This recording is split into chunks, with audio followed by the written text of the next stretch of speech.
গ্রামে গেছিলাম ঈদের বাড়িতে বেড়াইতে। আমাদের পাশে বিল আছে, তা শুকিয়ে গেছে ওখানে, এখন জমিতে আমরা ফসল দিছি, তাই বিলের পাশে হোগলের বাড়ি হাঁটতেছি। আমাদের দুটো গরু ছিল আর ছাগল আছে, তাদেরকে পানি খাওয়াতে নিয়ে যাওয়ার সময় ভিডিওটা হয়েছে। এই যে ছাগলের কাছে আসছে ওদের পানি খাওয়ানোর জন্য। তারপর অনেক রোদ ছিল, রোদের ভিতরে যাচ্ছি পানি নিয়ে, যে গরু তাকিয়ে আছে পানি খাবে, পানি খাওয়াতে আনছি। আমার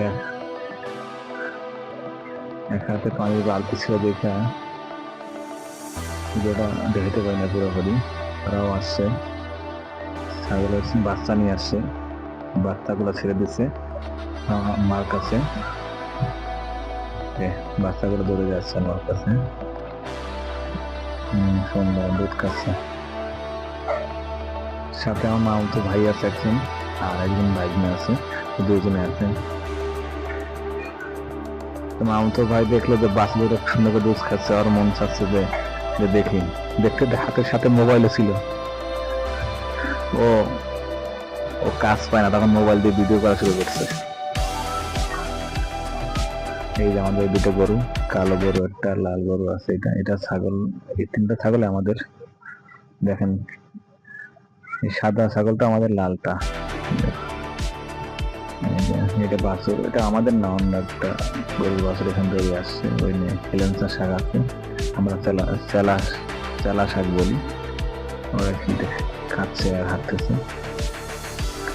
এখানে আগে প্রচুর মাছ ধরছে, যখন আমি আর ছোট ছিলাম, গ্রামে থাকতাম, এখানে পানি থাকতো, মাছ ধরছি। এখনো বর্ষা সিজনের সময় পানি থাকে, কিন্তু যখন শুকিয়ে যায় এমন টাইমে ওখানে পানি থাকতো, মানে এটা আরো গভীর ছিল। এখন এটা ময়লা ফেলাই করে এটা হয়ে গেছে, ভরে গেছে। এখন শয়তানি কারে বলে, এটা ছবি তোলা চলতেছে, বাচ্চা খাচ্ছে আর ছবি তুলতেছে। খুব সুন্দর,